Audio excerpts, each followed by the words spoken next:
So that's actually a very good question. I'll go through the basics of explaining what the peace technique is and then compare it to the Reid technique for you. So the peace technique of interrogation is a 5-stage model, and they're listed right here for you to see, hence the name peace. The idea of the peace technique is that the suspect is talking more than the interrogator.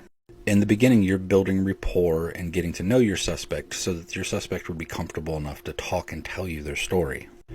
But after that, your goal is to let the suspect tell you the events of what happened without interruption.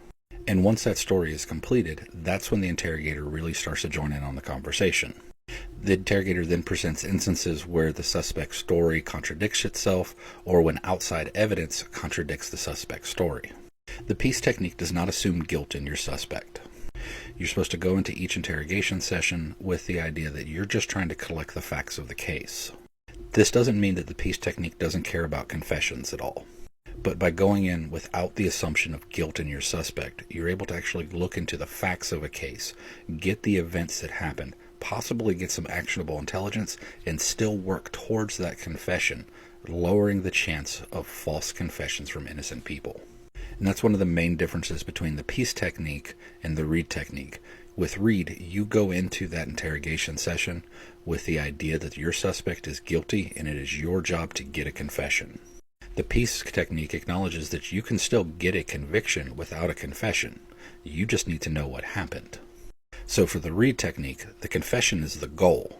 The peace technique, the information is the goal, and a confession is just a bonus. And another difference between peace and Reid is that peace has an evaluation phase.